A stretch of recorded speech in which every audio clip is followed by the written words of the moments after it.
European universities and research labs are filled with brilliant minds producing world-class technology.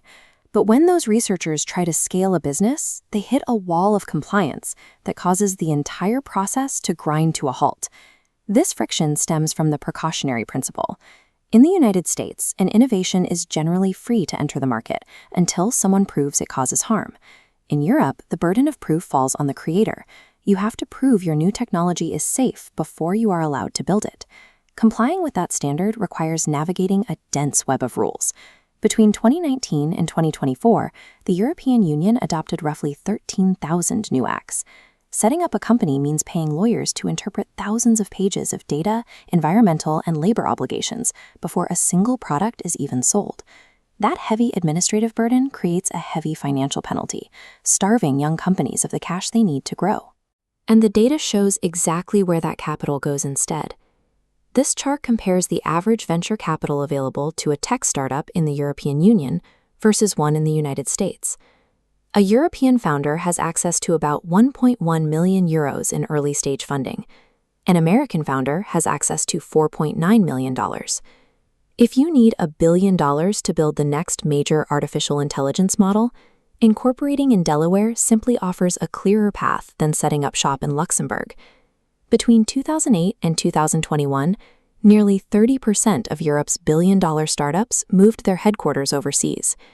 Europe's talent is real, but its static industrial structure and regulatory friction leave ideas to starve before they can reach the scale required to compete on a global stage. Yet, hidden on the eastern edge of the continent, a nation of just 1.3 million people managed to bypass this trap. When Estonia regained its independence in 1991, it inherited a collapsed economy, but also a unique advantage. They had no legacy bureaucratic tradition to preserve. They had an institutional clean slate. Instead of copying the paper-heavy administrative models of their Western neighbors, the Estonian parliament made a deliberate choice to build a society governed by digital data flow. You can measure the efficiency of that decision by the time it takes to start a new business. In Estonia, a founder receives an identification number, a bank account, and a commercial register link in exactly 18 minutes. No notaries, no travel, zero paper. This speed is possible because of the once-only principle. Under this rule, the state is legally forbidden from asking a citizen or a business for the same piece of information twice. All of this data routes through a decentralized digital spine known as the X-Road system. Each government department keeps its own records, but they instantly communicate. Today, that network connects over 900 institutions and provides instant access to 3,000 public services. By December 2024, Estonia reached 100% digitization of its public sector, securing its rank as the second most advanced e-government in the world.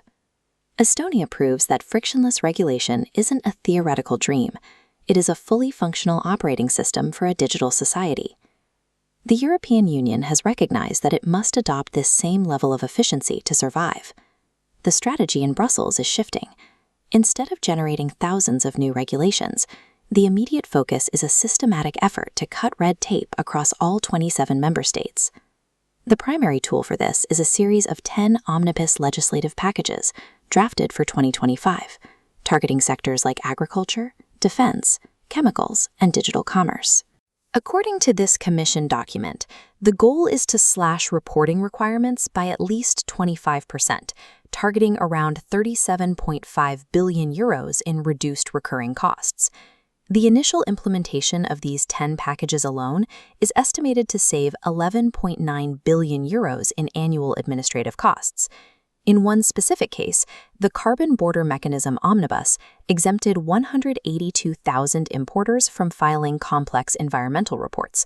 That removed the paperwork for 90% of the companies involved, freeing up over €1 billion instantly.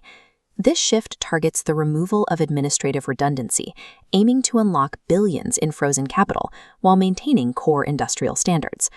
But the most ambitious proposal aims to fix the structural core of the European market. It's known as the 28th regime, or the EU Inc. If a startup wants to expand across Europe today, it has to navigate 27 distinct national legal systems. This document outlines a single optional set of corporate, insolvency, and labor rules that apply continent-wide.